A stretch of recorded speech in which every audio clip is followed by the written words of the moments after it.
Namo tassa bhagavato arahato samma sambuddhassa.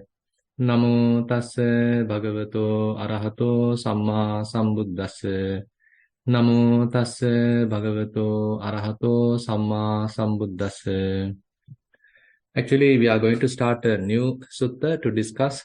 So this is available in the Sutta Nipata, what we call as the fairly early collection of the Buddha's teachings, and which is one of the very interesting books available in the Khuddaka Nikaya. And they are actually very interesting suttas, and very popular ones are fairly collected. Ratana Sutta, Mangala Sutta, Karaniya Metta Sutta, so this Dvayatanupassana Sutta. And there are very interesting and very profound suttas are all collected there. And again, they are very concise. And sometimes, and most of the time, they consist of many verses. And Buddha's early teachings are included. And fairly, Buddha aims arahantship. Not much about the stream entry, not much about the Sakadagami, the once returner, not much about the Anagami, non-returner, but very much focus is there for the final accomplishment as an arahant. So, in this particular sutta, contemplation of dayats, what we call as the Dvayatanupassana Sutta.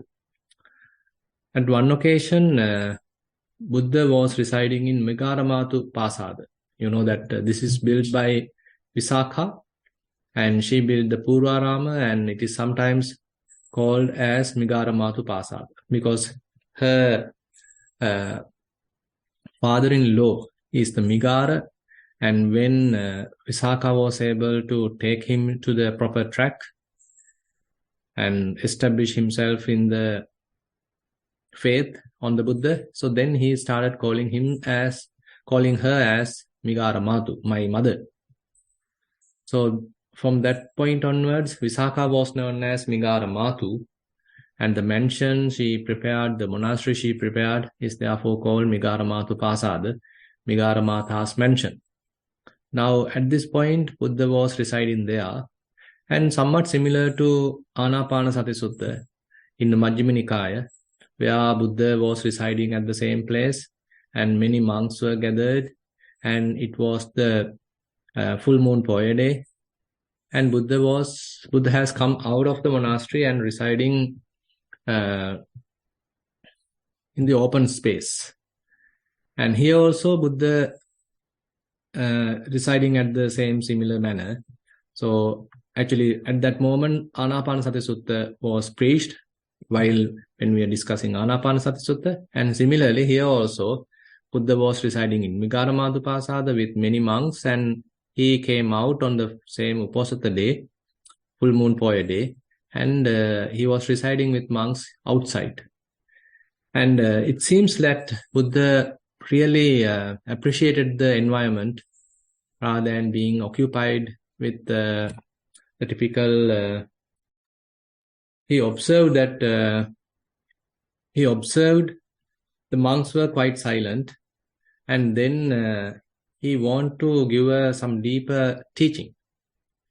Here he is asking, because if others ask you, what is your aim in listening to those teachings that are wholesome, noble, emancipating, leading to enlightenment? Now, here the idea is now already Dhamma is enlightening and basically leading towards the emancipation, liberation. They are also wholesome. So that is very much included here. But what is the ultimate goal? What is the aim? It's very much like asking the last stages like. So you are listening to Dhamma, you are reading Dhamma, discussing Dhamma. So ultimately what would be the, say as a final methodology? What is your method which you are going to ultimately use to accomplish full enlightenment? Actually, we can simply answer this as the Nibbana, but here before achieving Nibbana, what is the methodology to achieve Nibbana? So what is your contemplation which is quite useful, quite decisive, which is capable of attaining to Nibbana, making oneself full enlightened. And probably most of us are quite familiar. Sometimes when someone is paying respect, sometimes they are wishing, okay, may you be able to realize Four Noble Truths. May you be able to realize the, say, 5 aggregates. So likewise, people are very much, the people who are fairly thorough in the Dhamma, they sometimes give such kind of a wish. And it seems that they have some sense coming from these suttas, like the Dvayatanupassana Sutta. So Buddha is answering, telling, for the accurate knowledge of things arranged in dyads. So there are certain dualities, dyads available, and that is what you have to answer like. And what are those dyads?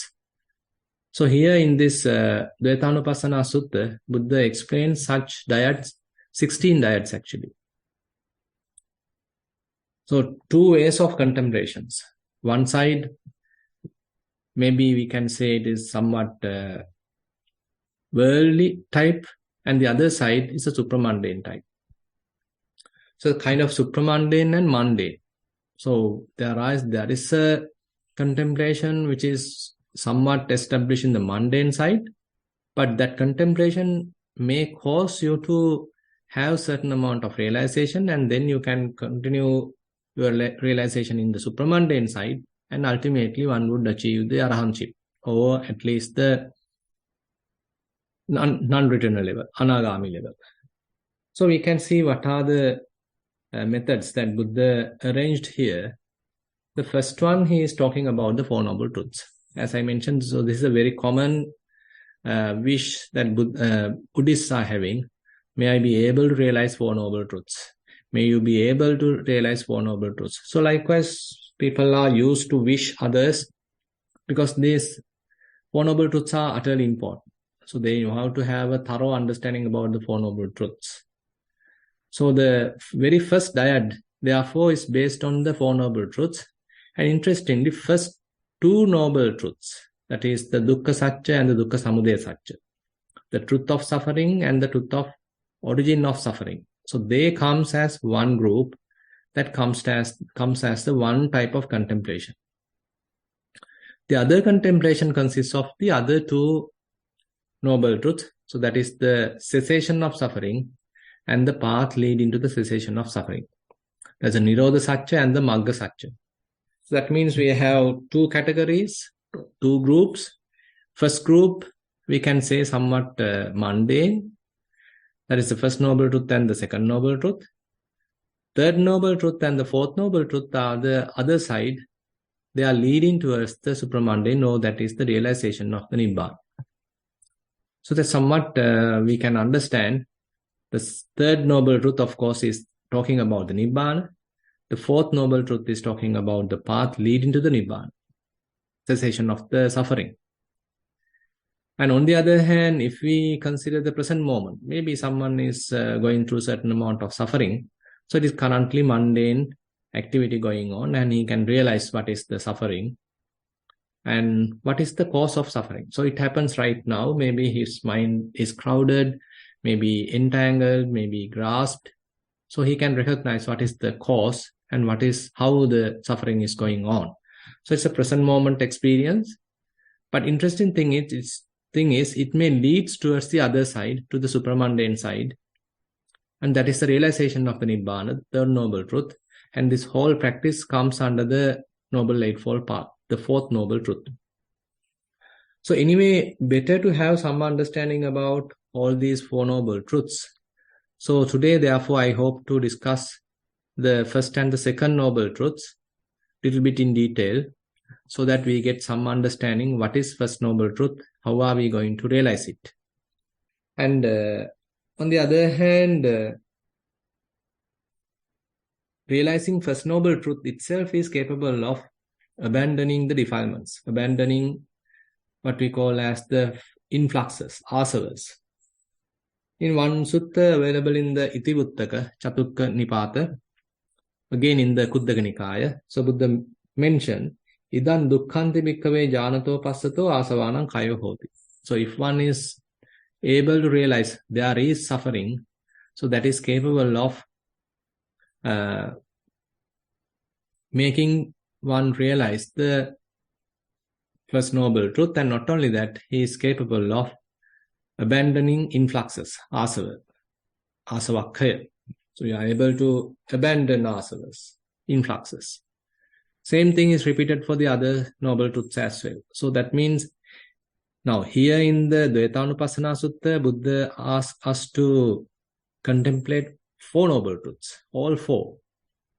But even if one is able to realize first one, or to contemplate the first one, that itself is capable of abandoning influxes. If one is able to realize, contemplate the second noble truth, that also is capable of abandoning influxes. If one is able to contemplate third noble truth, that is also capable of abandoning influxes. If one is achieving, developing the Noble Eightfold Path, fourth noble truth, then one is able to abandon influxes. So each noble truth has a lot of potential, and interestingly, they are interrelated.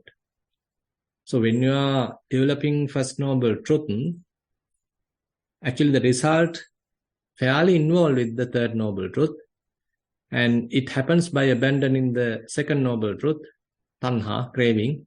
And that whole path, what you are practicing, is coming under the fourth noble truth. So they are fairly interrelated, interconnected. So the first noble truth actually has a proper perspective, where Buddha mentioned like idang dukkhang arya satcha. Idang dukkhang arya satcha. So you can refer the first sutta preached by the Buddha, first Dhamma sermon, that is the Dhammacakkappavattana Sutta, where Buddha highlights this, idang dukkhang arya satcha. So there is suffering. There is noble truth of suffering.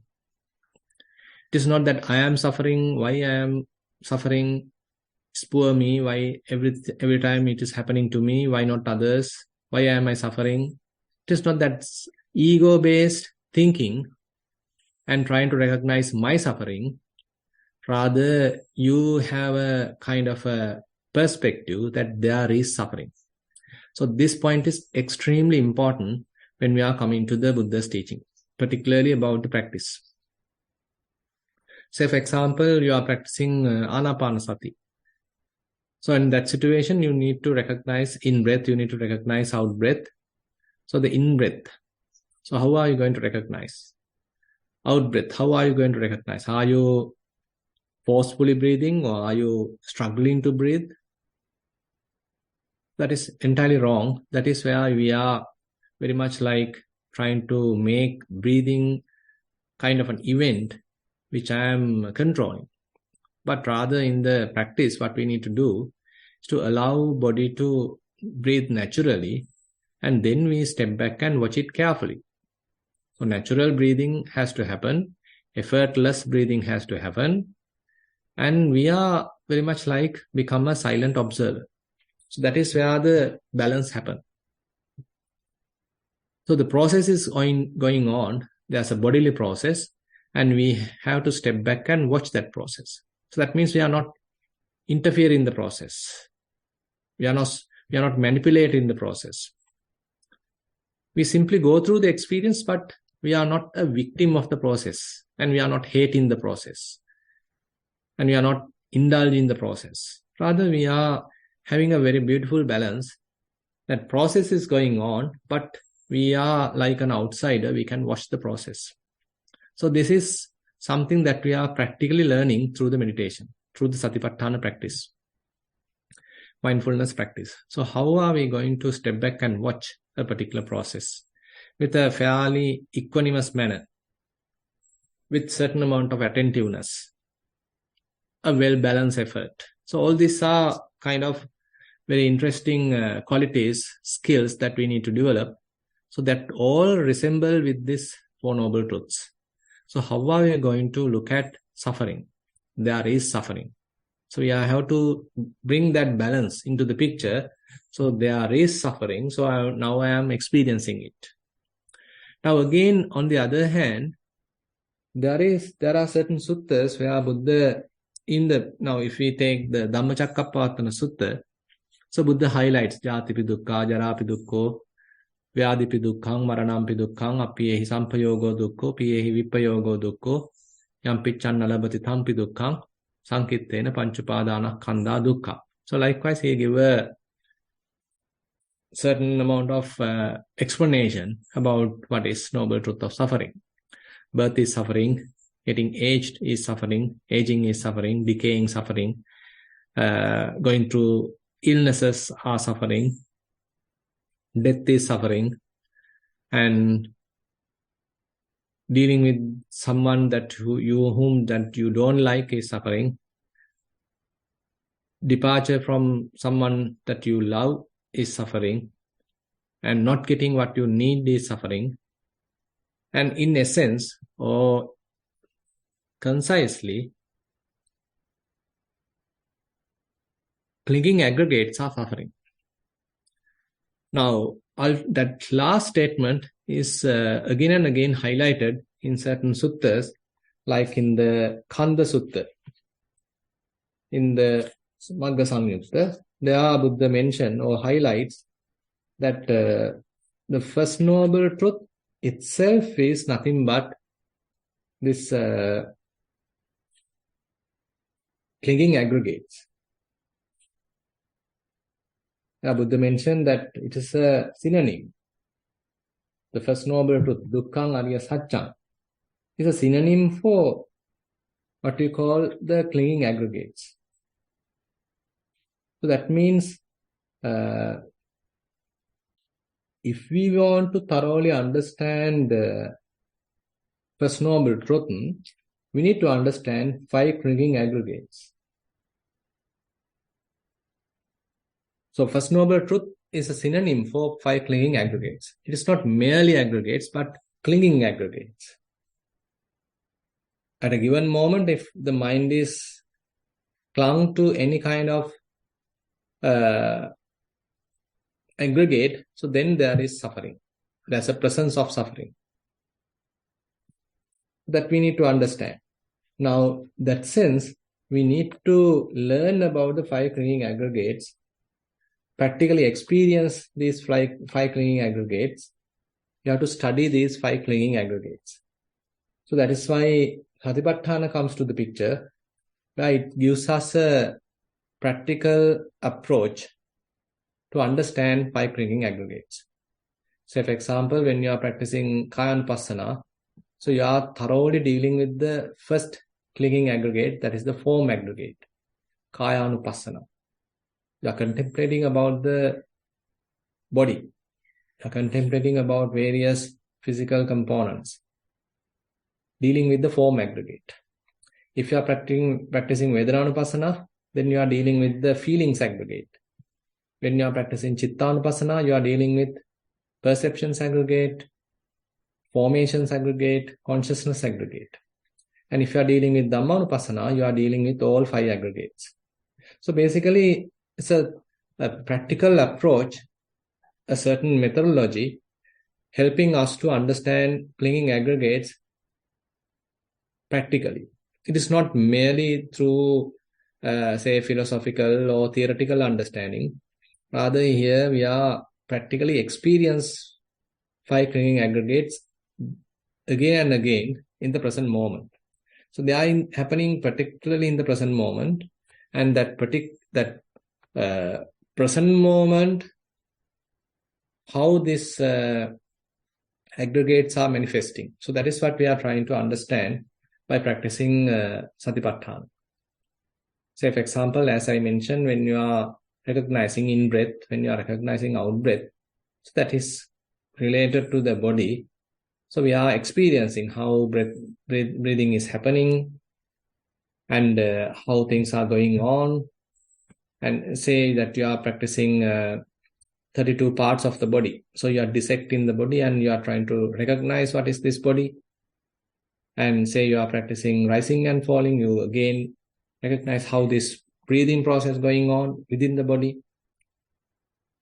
Slowly that you keep the body as it is, You are not interfering it, but you recognize there is body, there is breath, there is in-breath, there is out-breath, there is rising, there is falling. And when it comes to contemplation of the elements, dhatu manasikara, again in a subtle way that you are trying to recognize various element characteristics. Hardness, softness, roughness, smoothness, heaviness, lightness, the earth characteristics. And then flowing, cohesion, that is the water characteristics. Then the hot, cold, the heat element characteristics. And the movements, vibrations, so that is the air element characteristics. So we are very much like recognizing. So they are there. So I am, rather than telling I am. So we are here. So observing mind can observe all these element characteristics. So they are there. So they have the potential to cling. So I am simply recognizing it. So there is suffering. There is clinging. Or there is this rising. There is falling. There is movement. There is vibration. There is hardness. There is softness. So we have that proper perspective. It is not that I am suffering. It is not that I am clinging. It is not that I am going through hardness, softness. This is my hardness. This is my softness. There is no such thing. Rather, we have this proper, correct perspective. So elements are continuously operating. They are in a continuous activity, movement. So we step back and watch it. There is suffering. Now, when we do that, so Buddha have three aspects to the First Noble Truth. So that is, each truth actually have three aspects. When it comes to the First Noble Truth, Buddha mentioned, Idang Dukkhang Arya Satchang, Idang Dukkhang Arya Satchang Parinyayang, Idang Dukkhang Arya Satchang Parinyatang. So this information you can refer Dhammacakkappavattana Sutta. So there Buddha mention or highlight, so the First Noble Truth has to be understood. Parinyayang.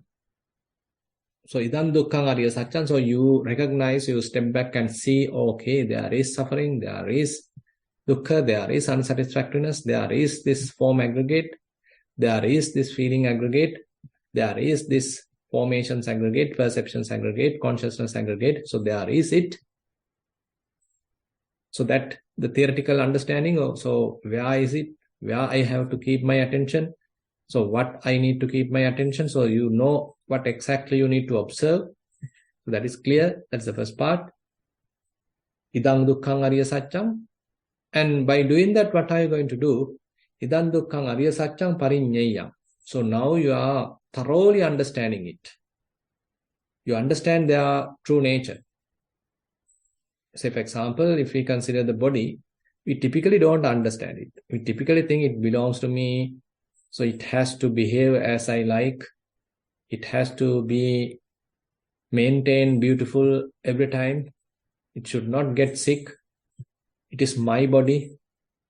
So we have, and I recognize with this body, I have the sakkaya ditthi. So I, as a personality view, because I have this wrong idea about it. So all these confusions are there in typical worldly mind. But what the practitioner is trying to do is to keep it in the proper place. There is body. Now, when you are practicing Kayanupassana, so that is the understanding that people, the yogi has to come. Where he may be practicing Anapanasati. So you recognize this bodily process. You are practicing the 4 postures. You understand how body changing its postures. If not, it is going through more suffering. We are changing postures because we are suffering. In order to minimize suffering, we change a posture. Say you are sitting for a long time, so you get a lot of pains. So you change the posture so that you can overcome suffering to some time. Again, after some time, again, new pain arises. So again, you need to adjust your posture. So these posture changes are continuously happening in order to overcome suffering. And on the other hand, say you are dissecting the body, understanding various bodily parts. So you are getting another understanding, more understanding about the body. And when you experience various element characteristics, hardness, softness, etc., as I explained, further that you are analyzing the body, experiencing these element characteristics, operating within the body. Now it is no more that body is capable of behaving as you like. Rather, you understand it going on its own schedule, going on its own destiny. And there are certain causes, condition in the body, bodily processes, and you simply an outsider. You simply can watch. So the understanding is now growing as a result of this practice. Attikayotiva panassa satipachupatita hoti. So as a result of that, what happens? So you can keep that body as it is. So that idang dukkhang arya satcham, that proper perspective is now well established as a result of the practice.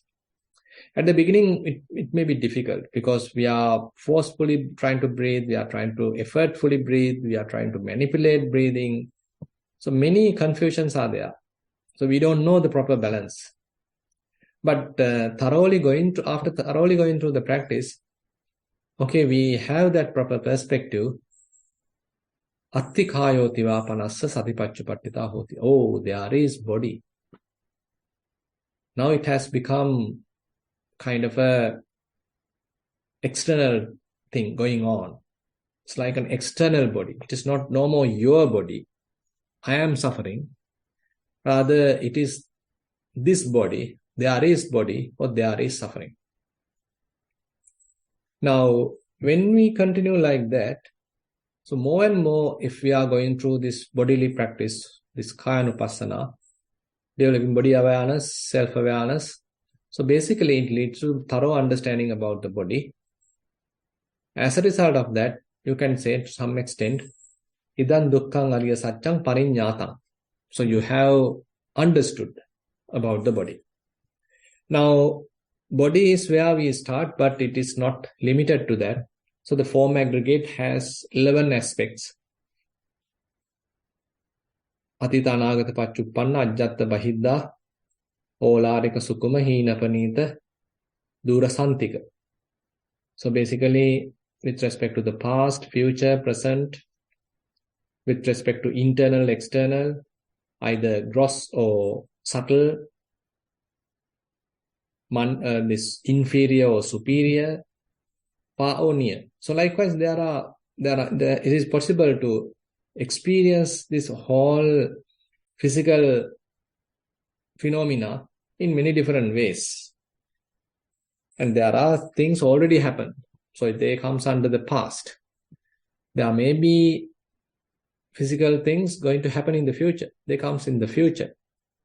Currently, there is something we are experiencing in the present moment. They comes under the present moment. So chronologically, there is a certain representation of the form aggregate. On the other hand, say internal and external. So we consider this body as internal and outside the body as external. So that is also form aggregate. Now, when you are continuing like that, so all these divisions become less and less. So you simply understand, okay, there is this form aggregate. Either it happened in the past, either it is happening right now, or either it is happening in the future, or is it, even if it is internal, even if it is external, but this is merely form aggregate. So all those divisions, all those recognitions, all these importance that we have attributed become less and less. So we come to a kind of a common understanding of the reality of the body. How impermanent it is, how unsatisfactory it is, how non-governable it is. So all these are coming under thorough understanding. Now, interesting thing is that as we continue like this, thoroughly understanding the First Noble Truth, slowly, the attachment towards the body become less and less. So that means we are abandoning the Second Noble Truth. So what is the second noble truth?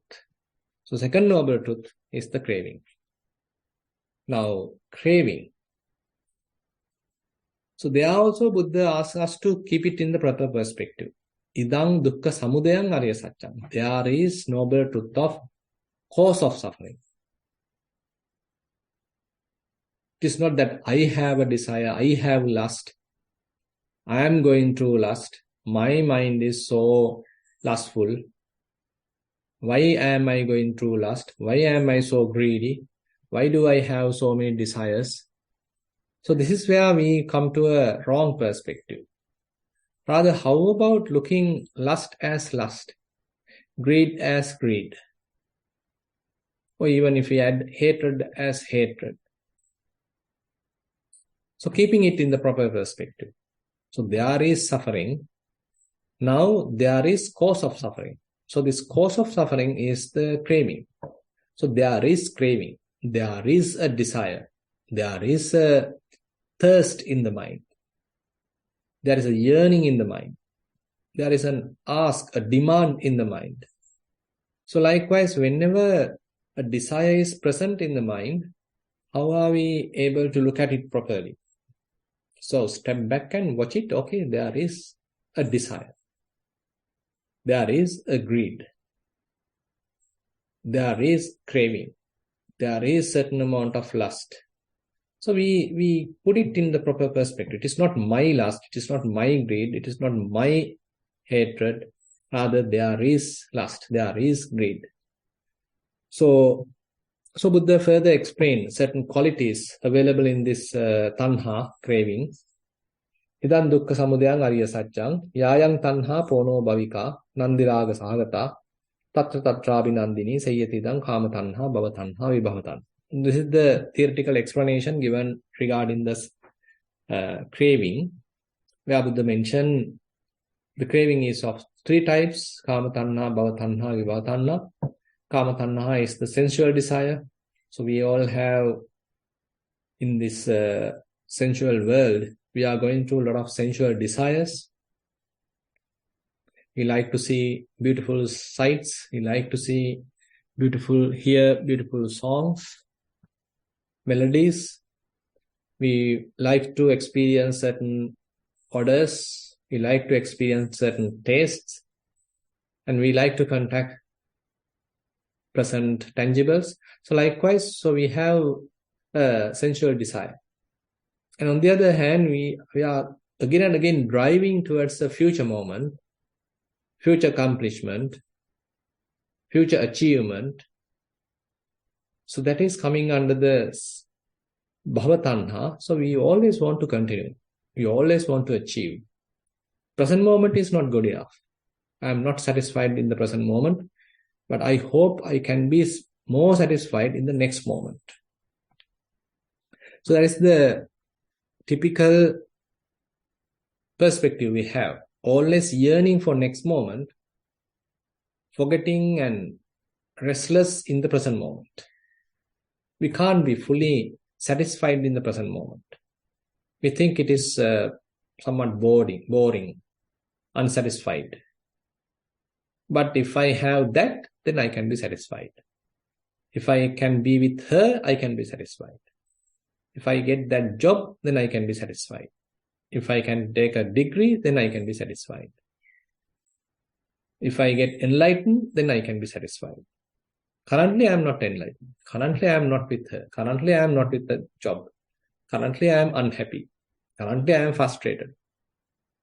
Currently, I am poor. So, I want to become rich. So, always asking for something.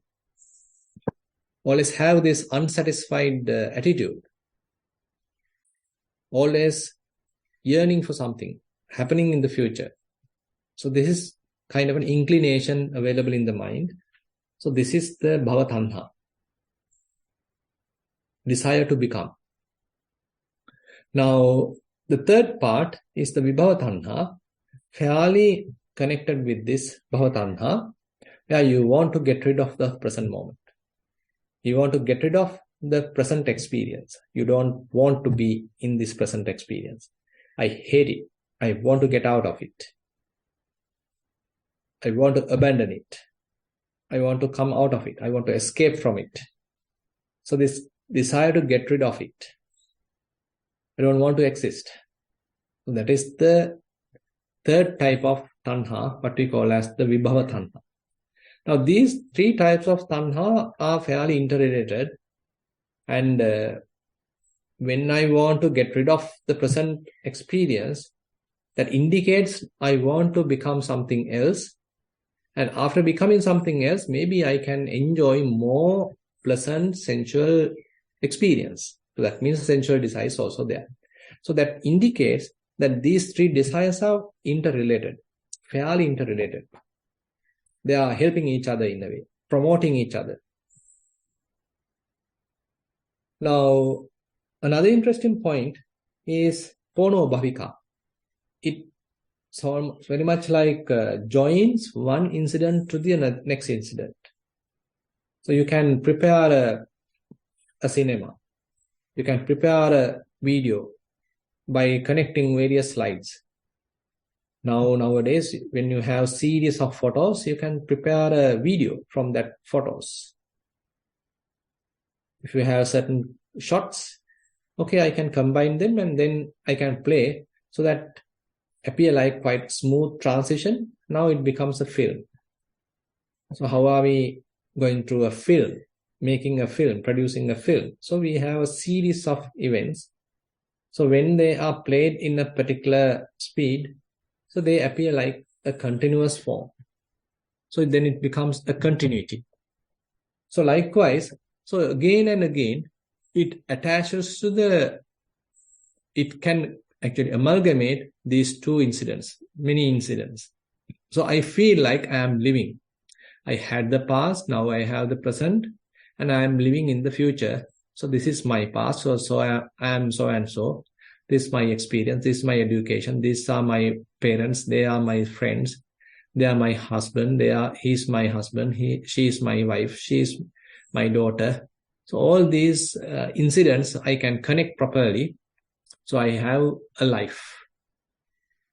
So all these combinations, all these connections are possible through the mind as a result of craving.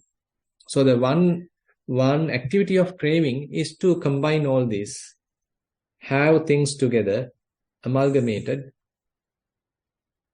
so that we have a feeling of continuity. Pono bhavika, nandiraga sahagata. So that means you attach and then you become delighted. So there's an attachment, there's a connection, engagement. As a result of that, you have a lustful delight. Even though it is delightful, it has an ingredient of lust. Lustful delight is there. Tattva tattvabi nandini. Then and there you become happy. That means wherever you attach, you are happy there. Wherever you attach, you are delightful there. Now this is how the tanha, the craving, is operating. Now, idang dukkha samudayang ariya saccam pahatamma. Now Buddha say, okay, you need to abandon this craving. Now typically what happens is, rather than abandoning, we are satisfying craving. We are fulfilling the thirst. We are trying to supply whatever tanha demands, the craving demands. So from the moment to get out of the bed, so your mind asks various things. So you are trying to fulfill all those demands. It's a continuous asking, continuous demands, continuous requests coming from the mind. Please give me this, please give me that. I want to see a film, I want to see a scenery, I want to listen to some music, I want to look at YouTube, I want to see maybe a magazine, I want to go for a walk, I want to experience some food. So many desires throughout the day, the mind is producing, and we are like slaves trying to fulfill them as much as possible. Tanha dutiyo puriso, digamadhana sansara. So therefore Buddha says, so this tanha, craving, is the companion. He is the partner. When we are having in this whole sansara, so craving becomes our partner. So basically, partner is asking many things, and so we are very much like trying to satisfy the partner by fulfilling all these desires. Now, this is the operation of the craving, and Buddha is telling, okay, what you need to do with respect to craving, the second noble truth is that you need to abandon it. Rather than fulfilling it, rather than being a victim to it, a slave to it, you got to recognize and then abandon it. You need to let it go. And once you know it has let go of, then you know, okay, it has been let go of. I'm done. There is no desire now. Mind has reached the third noble truth. So basically knowing at any given moment the mind state. So is it unsatisfied? Is it sort of going through a certain amount of frustration? Is it restless? Is it going through a certain amount of unrest? Is it going through a certain amount of tension or stress? So that recognition indicates the first noble truth. And then you need to step back and see why it has happened. What is the reason? What is the cause? There you are trying to understand the second noble truth. How this desire has caused it. How my involvement has caused it. How this egocentric thinking has caused it. How my unfulfilled desires have caused it. So all that frustration, now you are understanding from a different way. So what is the cause of this suffering? So more you understand this cause of suffering, now if you let go of that cause, the result, the first noble truth also diminish and ultimately vanish totally. That means you establish in the third noble truth. So we'll discuss the third noble truth later next week. And basically, now understanding first noble truth and the second noble truth go hand in hand. Basically, whenever we step back and watch the mind, assume that you are doing Chittanupassana. Now you learn how to do Chittanupassana. So you did a certain amount of Kayanupassana. Maybe you have done a certain amount of Vedananupassana.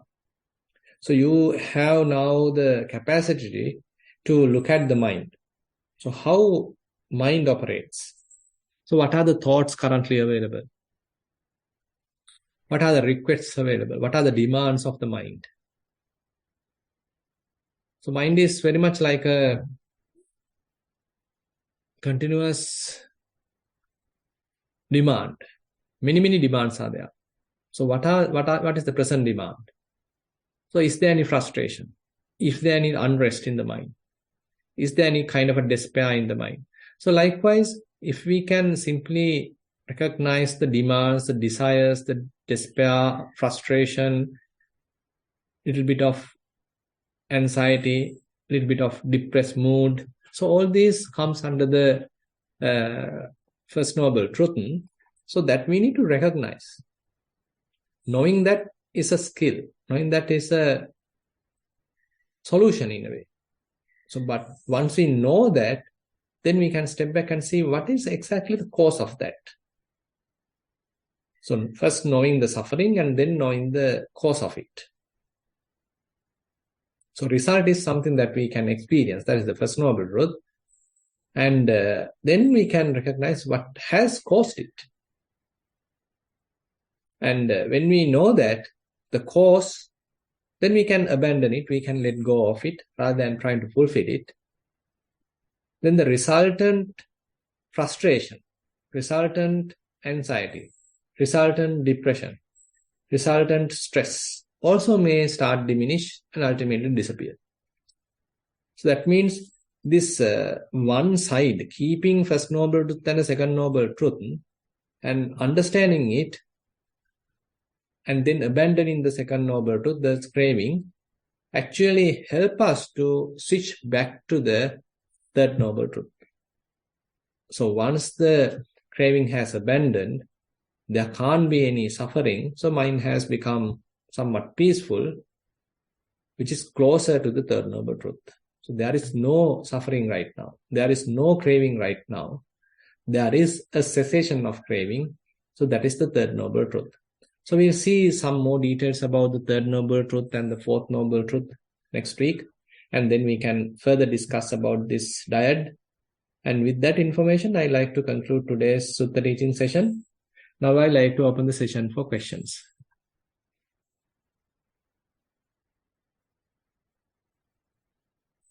If you have any question, you can raise your Zoom hand.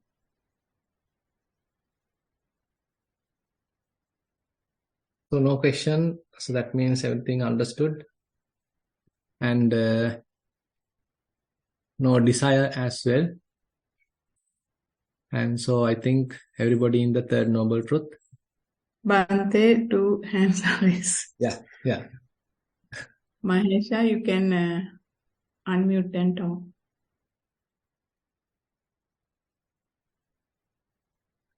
Thank you for the opportunity. Try Bante. Yeah. Can you hear me? Yes. Okay. Since there are no questions, I thought I will ask this question. Now, when we meet with people like we used to be with, like friends and relatives, I could say, or the family members, and we spend some time like talking with them, which we are not. I mean, when I'm not meeting them often, so when I meet them, then we spend few minutes talking, and then we have to depart. So when we depart, they say, "Okay, I will miss you." And at that minute also, I think, okay, this is the part of life. So I think I look at my mind and I recall, this is the way how it is, and this is the way how I learn about it from Buddha. So I can keep my mind calm. And then when I come back to my home, and then again, once in a way they call and then they say, "Oh, we miss you." I mean, we know that it's you come and go, but we miss you so much. We are so sad about it. So then also I think, okay, this is continuing, and that's okay. That's a part of life, and I can look at my mind and no remorse. And then once I come back, and the people at home saying, "Oh, we miss you so much, and I think you shouldn't go for holidays that long. We really need you." And I was thinking, oh my God, I mean, this is something that links us to this world. And how can I explain? And I'm not, good enough to explain what's happening. Before I get into the practice, I can remember people crying, I'm crying, and it's a whole drama, but it's not happening now from my part. And people not crying as such when I leave. And the problem is, it's okay, relatives and friends back in Sri Lanka, but when I come home, when people say, immediate family members, "Oh, we really miss you," this and that, I feel like, oh, this is something that keeps us clinging. And when I reborn, these are the same people coming behind, and I'm not finishing this debt thing. Nowadays I feel like I have a debt. That's why I'm paying off these debts to everyone. Let's pay off and finish up those whatever the dues I have. Keep my life going. Feel like when I go and see people, and when I was away from home for some time and returning, those things are actually renewing. I feel like the connections, the relationships are renewing. So I feel like it's better to stay away and away and away till the people forgetting, rather than once in a way you go and pay a visit and then arousing their, what you call tanha, bhava tanha or something. And I don't know, that's how I think. And it's not disturbing the practice, but I thought I would give you my thought about what I experienced from my last visit to Sri Lanka, and staying long time in Sri Lanka, and then returning back. Both sides, like people at home felt that they miss, And what is this all of these about? And then I relate it to the Buddha. That's why Buddha, without telling to the wife, even he left the Palace. left home. So then he would have put a full stop. Okay, I'm having a new life and I'm moving on. And even though thereafter, once he enlightened, when the people coming behind, even his father used to say, come back, son, we have everything for you. But he was then, because he was enlightened, then he managed to keep going in the path that he's going. Whereas in my case, or as a lay person, it's hard when I return, especially when people I feel like very close to me saying, oh, we miss you and we really want to spend some time. Would you like to spare an hour or two from your time now? Let's go to something, and like that. Feel like, oh my God, I would have stayed where I am instead, going, because these people felt that they're missing me. So it's very hard. Even though I say I'm looking at my mind again, my mind like forcing me to cling. Okay, that person needs you, so you have to stay home. Stay home and be with them. So that's the state of mind currently. Actually, it's related to today's topic, I feel like. So that's why I thought I would say maybe there are some other people who feel in the same thing or similar thing. Thank you, Bhante. Yeah. So there are a few sides I like to feel that we ourselves have certain desire to associate. So that is sometimes called as the Ganasanganika Ramata, where as humans, so we like association. That's why we get into a family life. That's why we have our children. That's why we are having our friends. So rather than being alone, we want to have a certain amount of association. So that is one side. On the other hand, we want sometimes to have certain intimate relationships, sometimes called as Sansaggaramata. So certain intimate relationships. Probably you don't have many friends, but with few friends you have very, very close relationship, intimate relationship. So that is another side. And sometimes we want their appreciation. They want to feel that I am their good friend. I am very important. And they want to feel my presence. And they want to wait for me. And when I arrive, they have to appreciate me. When I am arrived, so they want to embrace me. They want to give me a certain amount of position. So this is something that maybe we are having as a desire. So all this comes because of our personality view. So we have certain understanding that I am a person, I am an individual. So I have this my rights, I have this my presence. So my presence is important. So others have to feel that my presence. They have to recognize me as an individual. And that is how the whole society is built up. That is how all the rights and, say, regulations are built up. So we have to respect each other. We have to give the due position, due respect. And as a father, as a mother, as a child, as a manager, as an administrator. So all these things are coming on such surrounding. So that is one side. And on the other hand, from another side, particularly when we are practicing the Dhamma path, so there we understand, okay, now I need to abandon. I want my seclusion. I want to maintain a solitude life. So in this solitary life, now sometimes you feel bored. Again, you want to be with someone. You want to have a little chit chat. Now, because continuous seclusion also sometimes feel boring, sometimes feel dry. On that occasion, say you need to have a little bit of an association. So I feel it's kind of a balance that we have to maintain, because in one side, from the mundane side, we are expecting certain amount of self-respect, self-recognition, and a certain amount of association with others. On the other side, we want to be alone and we want to be secluded. I don't want to associate anyone. So that's another side. So how about having kind of an in between? Say, sometimes you associate people, but even there you are not going to have a very intimate relationship, but you maintain certain distance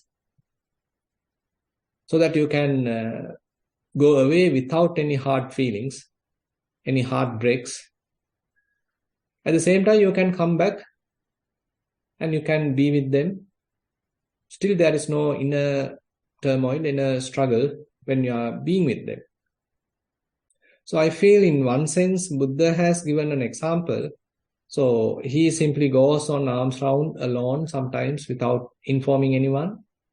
And again, he comes and return and stay sometime in the seclusion, maybe under a tree, on the forest. And maybe he is coming to the monastery and deliver a speech and maybe involved in certain monastery matters and maybe Vinaya-related activity. A certain amount of association, maybe advising the monks, so certain amount of association. So I think we as practitioners also, I feel we have to have both. So we have to have our own secluded time. At the same time, we have to have certain amount of association. So association also a part of the practice. How are we going to associate others without having any kind of a friction? Any kind of a debate, any kind of a argument. How am I going to associate another person? That also help us to understand another aspect of the Dhamma. So it is not that I become a completely independent individual. So practice is not for complete independent individual. So if so, then Buddha simply can ask even the monks, okay, monks, you now can say, prepare your own food. You can prepare your everything by yourself. You can do some business and you can say earn some money. And you can do your own monastery. You don't need to depend on the lay people at all. So you are independent. Rather, Buddha advised, okay, monks, you need to be independent in your practice, but you have to go to the people, lay people, asking their support in the requisites. So don't prepare your own food. So you need to ask from the people. You need to ask from the lay people. So in that sense, Buddha has given us another perspective, parapatibaddhami jivikati. So I am a dependent person. I need their help. Without their support, I can't survive. So that keep us well grounded. That keep us in a way very innocent. I am a dependent person. I am not a god. I am not a fully independent, mighty, superior person, but I am a kind of a feeble, I'm having a very feeble, weak body, which needs other support to sustain it. On the other hand, spiritually, maybe I am independent. I can maintain my stability, but still I am dependent. I need other support. So this, I feel, has two sides in that sense. So if we become thoroughly independent, then we can become utterly selfish and very dry character. We don't know how to associate another person. We don't know how to live in the society. We don't know how to maintain a good relationship. So that is then we are going to another extreme. But on the other hand, if we mingle too much, very close relationships, intimate relationships, you always want to hang on with someone, then you are fully dependent. Then you can't be out of them even a moment. Utterly dependent. So that is also not a healthy relationship. That is also not a healthy kind of a life. So having kind of a middle is something I feel that Buddha recommend. So having certain amount of maturity to be alone when you need. At the same time, you have the capacity to be with the others without any problem, without any argument, without any conflict, knowing their strengths and weaknesses, knowing your strengths and weaknesses, continuing as a society, continuing as a family. So I feel both sides we need to respect.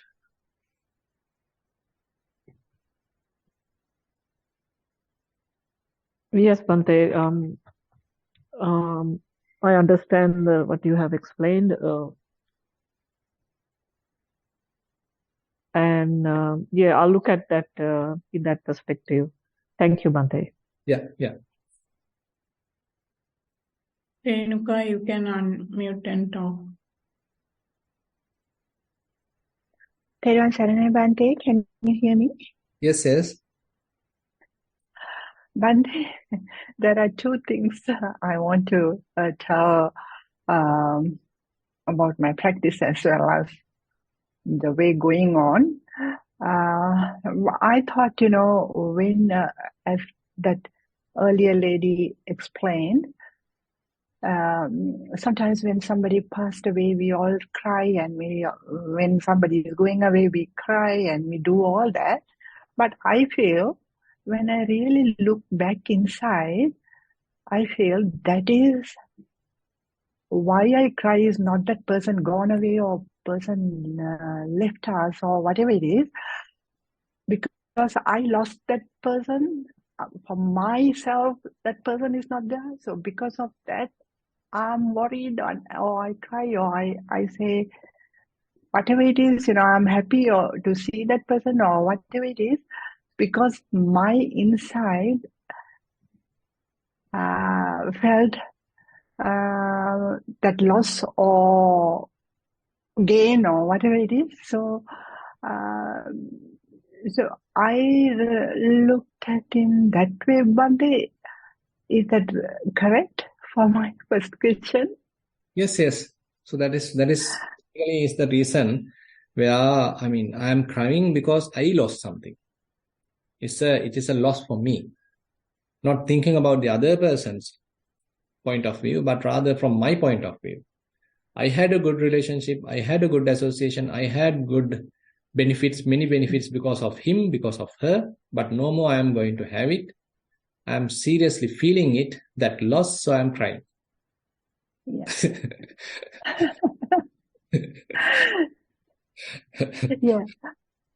The other question is, Bante, now at the moment, my current condition is I live 5 days alone at home, and my husband comes end of the weekend. And he goes away on Sunday. So recently, he found a job in the same area, and he may be coming back in January to continue the new job. So these 5 days, I really enjoy my peace, because without anybody, I can do my own dreaming or my own meditation, if I say, or whatever it is. I have nobody to talk and nobody to say anything. I'm very peaceful that Friday. Now, I'm going to lose that freedom in month's time. So am I selfish, Bante? Am I selfish to think like that? No, on the other hand, we can laugh at ourselves, thinking now, assume that when you are sort of starting your relationships as a romantic relationship, how much you prefer the association, how much you are eager for that association. And now, you need certain association, but not too much. If he's there for every day, then I don't want, but maybe.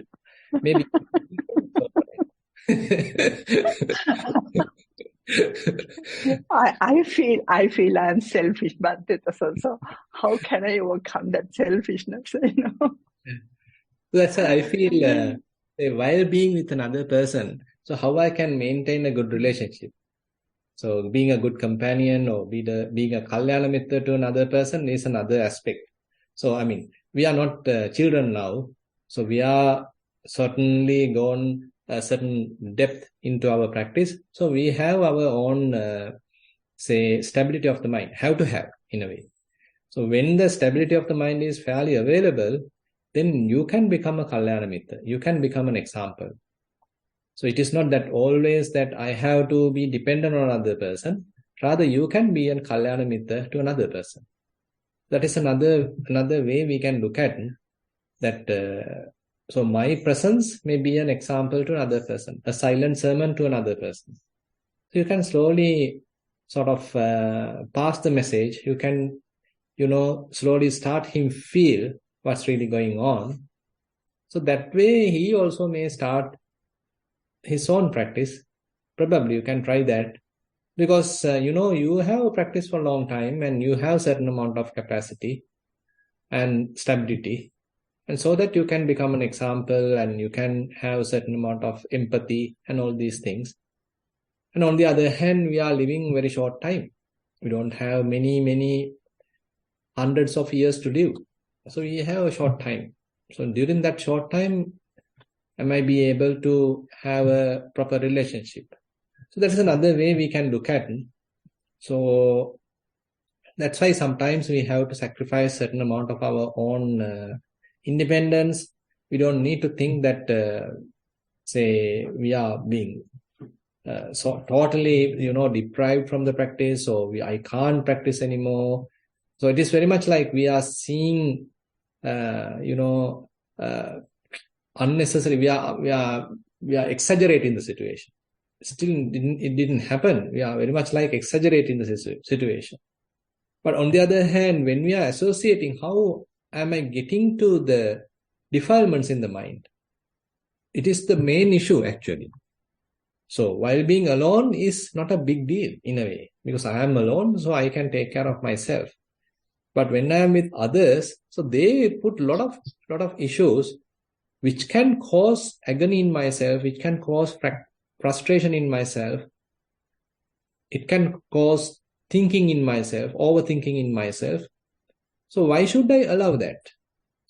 So in that sense, others are helping us to further mature in our practice.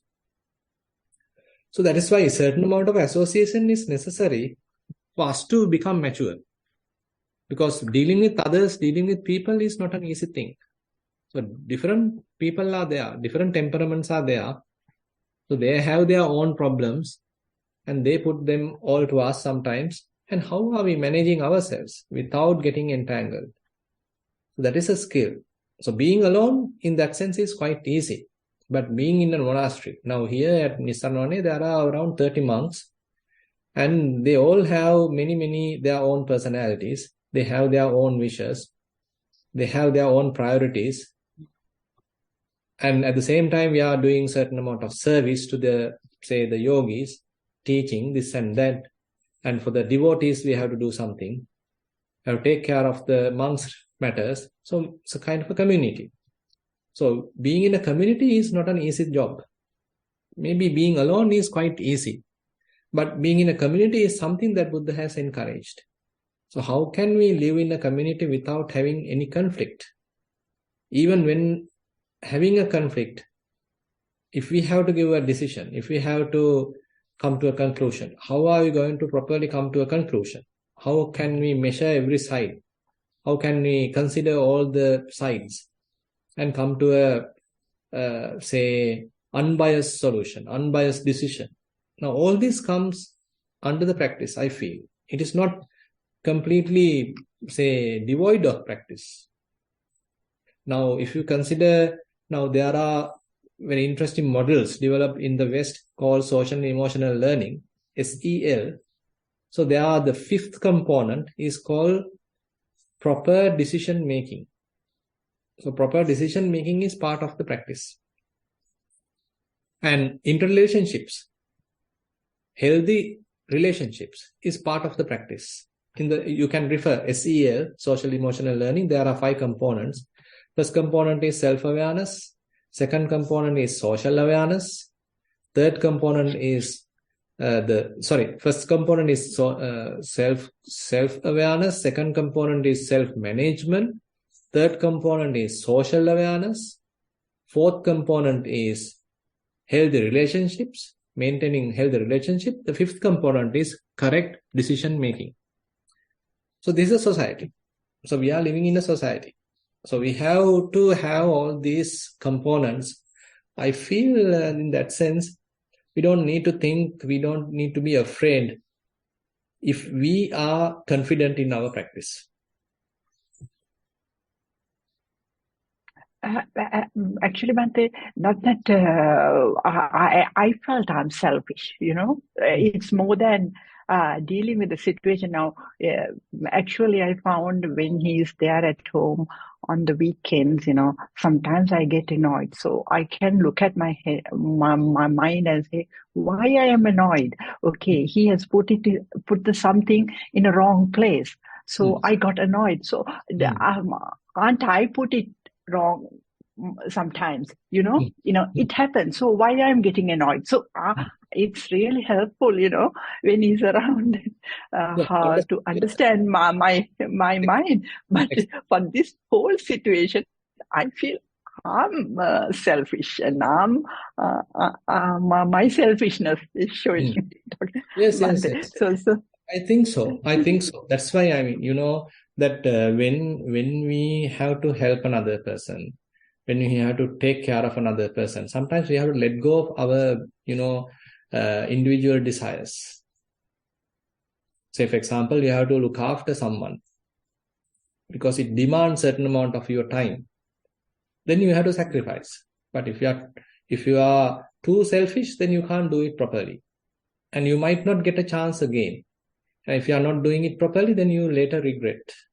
Because I didn't do my job properly. I didn't do my obligations properly. I didn't do my duty properly. So I didn't take care of him. I didn't take care of her. So then you later regret. So all these things are, in a way, we have to consider in a humane manner. I'm not telling that we need to neglect the practice, but we need to include all these things into the practice. Our individual, personal, secluded practice has to be continued. At the same time, how can we take what we have learned in that practice into the association with another person, into the society? As you correctly mentioned, when someone is hanging on, so when he is dealing with certain matters, how it irritates me. I want this to be kept on this place, but he kept it on some other place.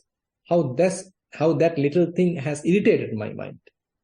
So it helps me to understand my own desires. I want things to be in a certain way, but he didn't do that. So I hate him. I don't like it. So certain irritation happens in the mind. So the problem is still in myself. So I want to control things. I want things to happen in a certain manner, but they are not happening in that way. So I hate. I am in a little frustration.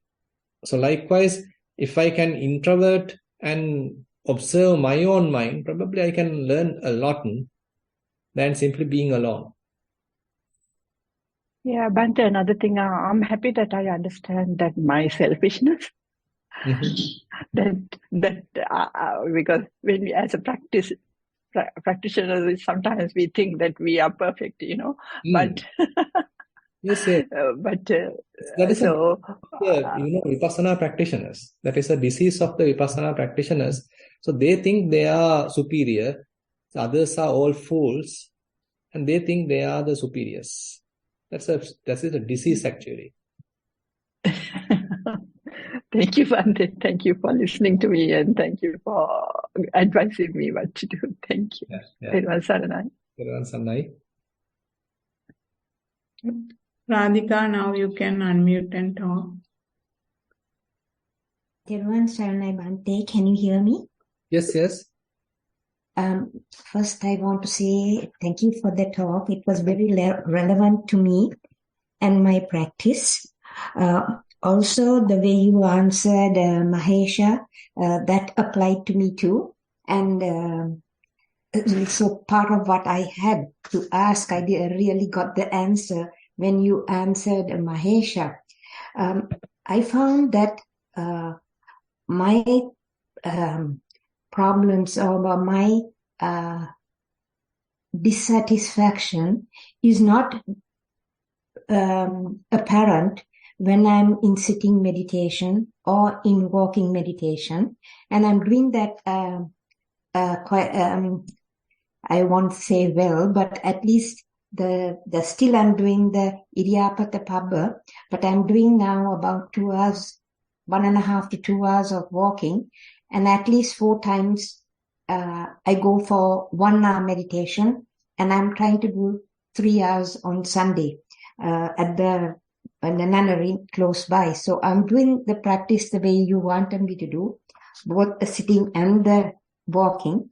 Mine is when I'm not busy. If I am busy with my daily work, I'm fine. Cooking or cleaning or whatever. If I'm gardening, I'm fine. It's when I'm by myself and not doing anything, then I feel some unsatisfaction which I can't explain. It's like a loneliness, a kind of a something, and that is one thing, and I'm not sure exactly how to explain that feeling, but the other thing that I feel is my husband and I, we are by ourselves, and we chose this life. We felt that the time was right for us to be. But I sometimes feel guilty that my daughter is struggling by herself with 2 little ones, and I'm not helping her. Or the same thing with the son and his family. One is about 5,000 miles away, the other is about 10,000 miles away. And I feel this guiltiness that I could have done more. And then I try to think, no, I'm not going to live forever, and this is good for them and it's good for me.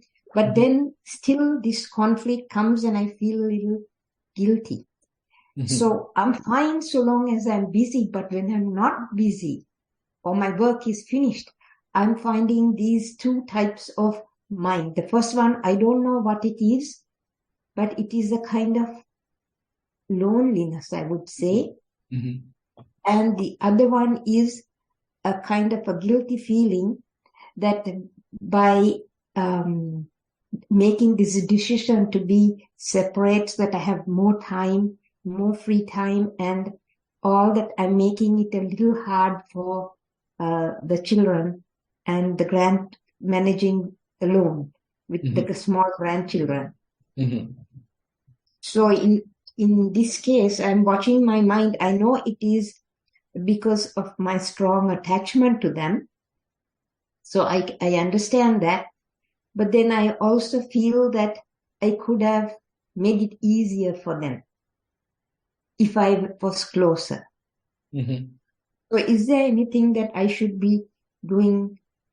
Like, I don't know whether if I listen to a bana or something, I'm fine, because again, I'm distracting myself at that time.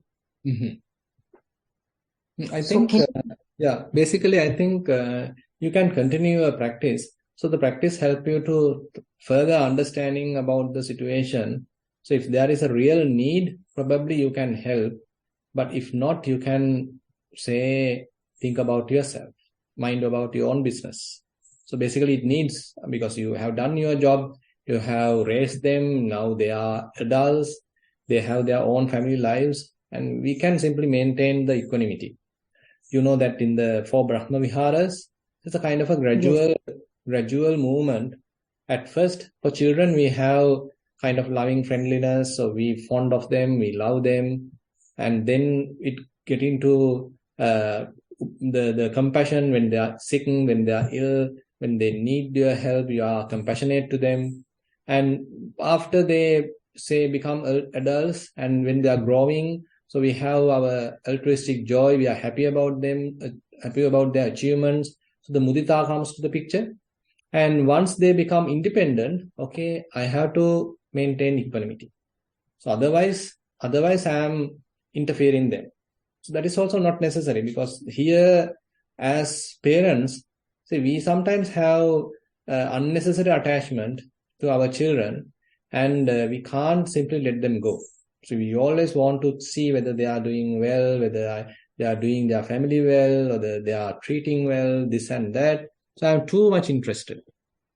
But rather at this level, so since they are adults now, they have their own families, so let them continue their part.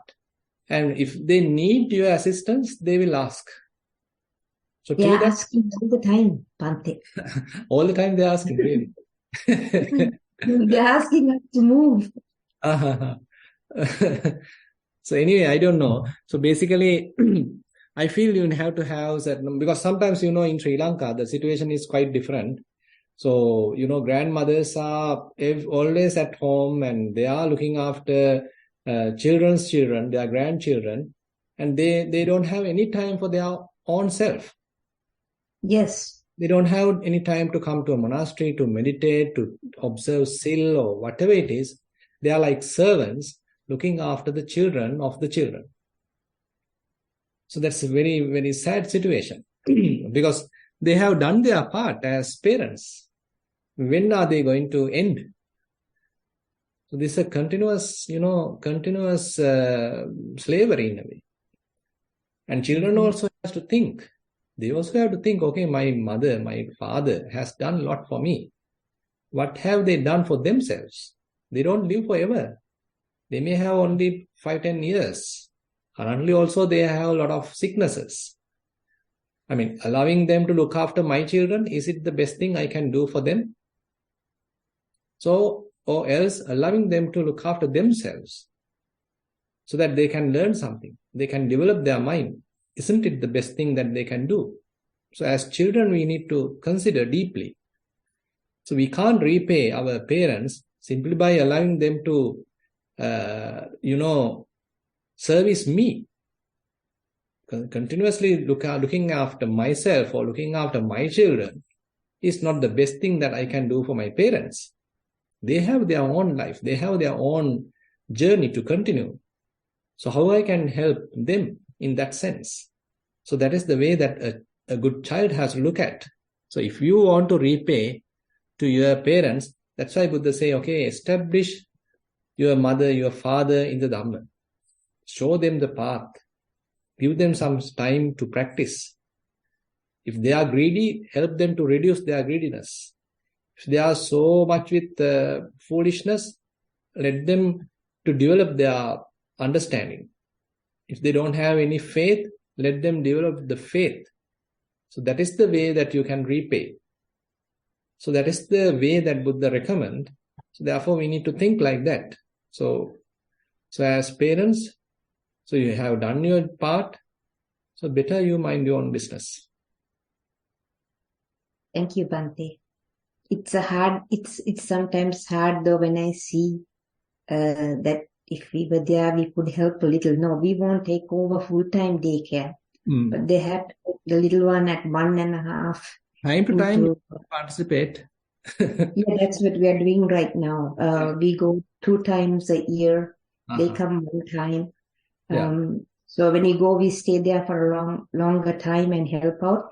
But we fall sick every time we go there because of their children, get colds and coughs. But we are trying to do what is best for us and what is best for them in the long term. They understand because they, like today she said it was her dane and she just couldn't, struggling because the second one is not adjusting to this toddler Montessori. And so she had to order the fooding for the monks for her dane was today, right? So if we were there, we would have done that, right? So then little things like that, when I hear the difficulty of the adjustment, then I feel this guilty thing I could have helped.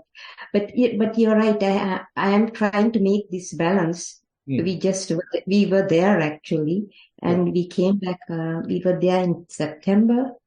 Yeah, in September. And no, not in September. I think it was in August. Anyway, we go at like, say 2 sometimes. If she really says she needs, we even go 3 times. But then this is my problem. It's my problem. When she writes, then I feel like this. And today was a hard day when I saw the day she had. But thank you. It is, I need to work on it, like you said too. Yeah.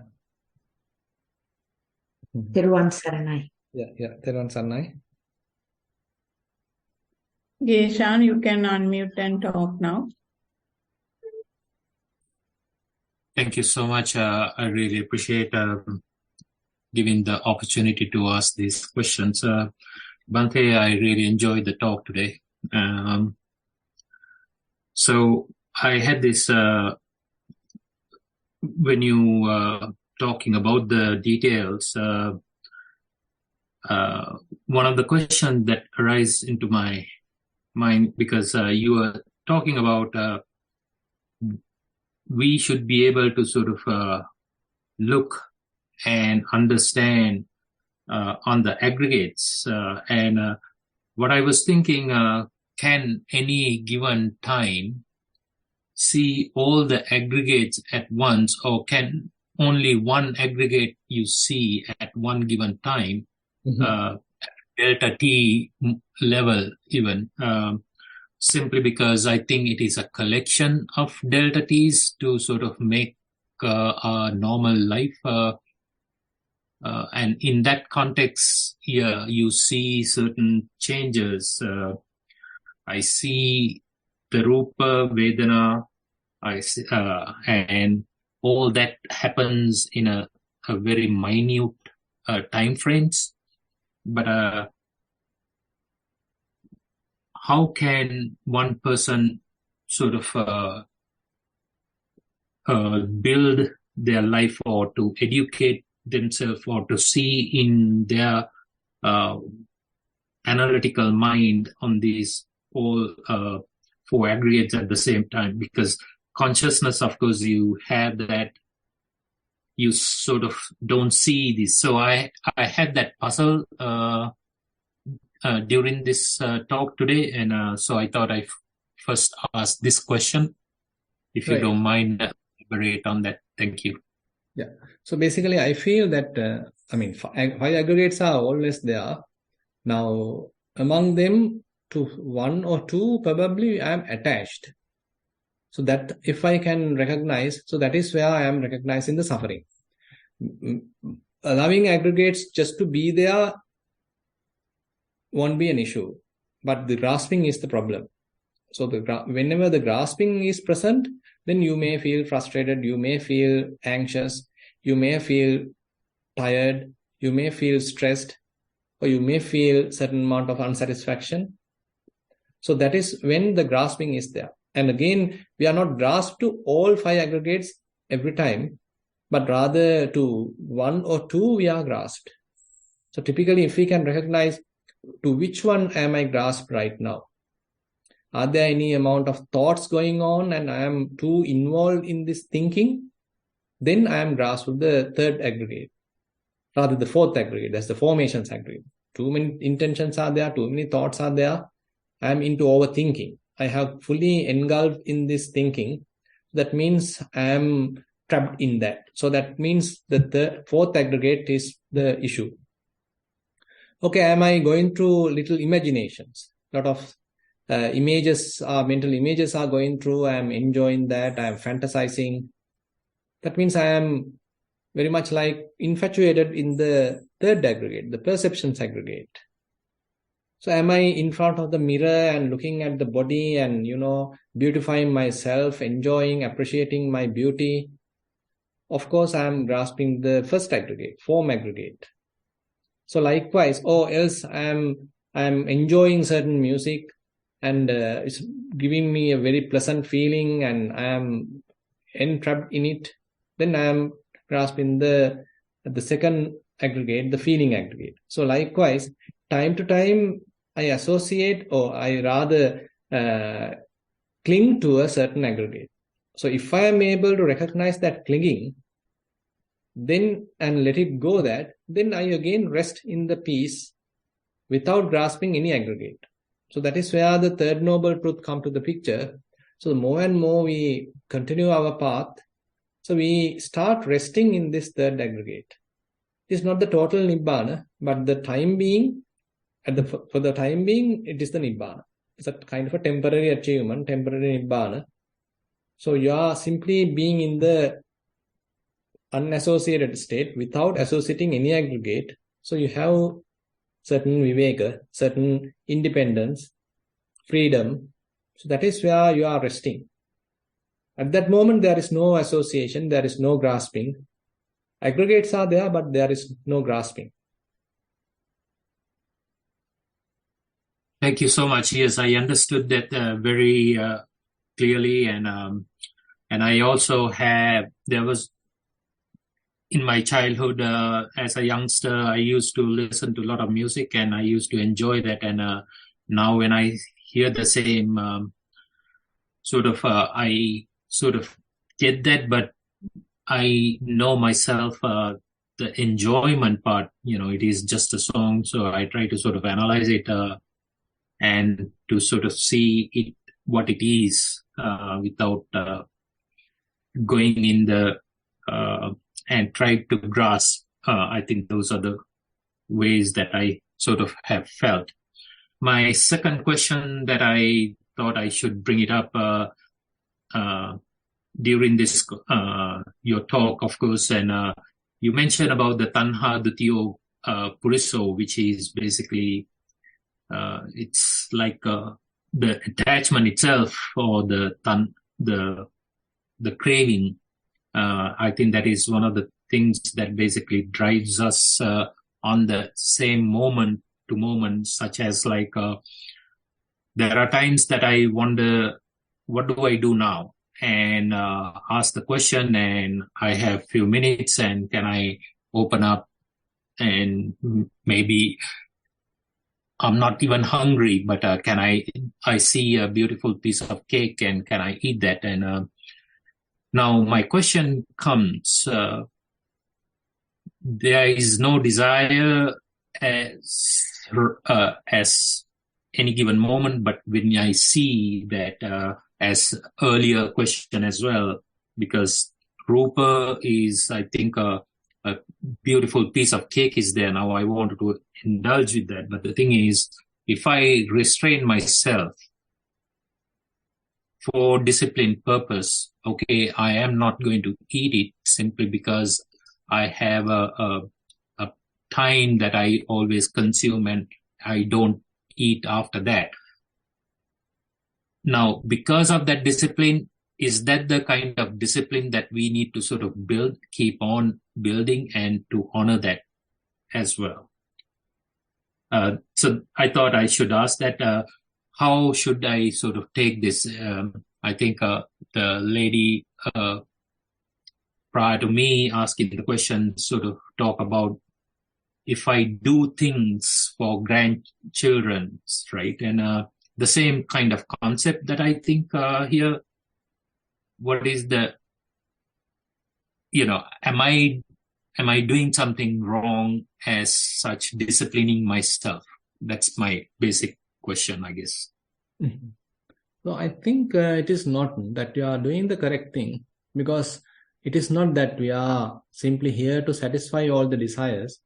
And we sometimes eat not because we are hungry, but because we are desiring it. So that is where we need to understand the moderation. So is it really necessary to partake? Is it really necessary to eat? Or am I greedy of that? Is that the reason that I am having it?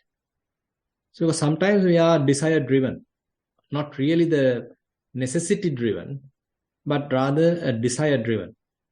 If we can recognize that, simply, then it's a matter of letting go of the desire. I don't need it. I simply have my meal. That is enough for today. Now I don't need anything else. So if it could be a additional thing, it could be an unnecessary thing. It can lead to certain, other complexities. So let me have that moderation. So likewise, it's a kind of a sense restraint. So we need certain amount of sense restraint, because otherwise our minds are putting so many desires, this and that. Still the desires are there. So when they are asking it, I have to have certain amount of vigilance to maintain certain amount of restraint. So I think you are doing the correct thing. So thank you so much. I really appreciate your answers. And I think this is adequate for now. Thank you. Okay. You're welcome. Okay, I think so. We have spent about little less than 2 hours. So we have discussed some Dhamma and listened to the suttas. And with that, we were able to accumulate some merits. So we share these merits with all the past relatives, all with celestial beings. and whoever in need of merits. And we wish these merits help us also to attain path fruition, Nibbana. By keeping these good wishes in our mind, let's recite the traditional verses. Ettavata cha amhehi sambatang punya sampadang sabbe deva anumodantu sabba sampatti siddhya. Ettavata cha amhehi sambatang punya sampadang sabbe bhuta anumodantu sabba sampatti siddhya. Ettavata cha amhehi sambatang punya sampadang sabbe satta anumodantu sabba sampatti siddhya. Akasattha ca bummattha deva naga mahiddika punyantang anumoditva chirang rakkantu sasanang. Akasattha ca bummattha deva naga mahiddika punyantang anumoditva chirang rakkantu desanang. Akasattha ca bummattha deva naga mahiddika punyantang anumoditva chirang rakkantu mamparang. Idang vo ñātīnaṃ hotu sukitā huntu ñātayo. Idang vo ñātīnaṃ hotu sukitā huntu ñātayo. Idang vo ñātīnaṃ hotu sukitā huntu ñātayo. Imina punya kammena māme bāla samāgamo. Sataṃ samāgamo hotu yāva nibbāna pattiyā. Imina punya kammena māme bāla samāgamo. Sataṃ samāgamo hotu yāva nibbāna pattiyā. Imina punya kammena māme bāla samāgamo. Sataṃ samāgamo hotu yāva nibbāna pattiyā. Sadhu, sadhu, sadhu.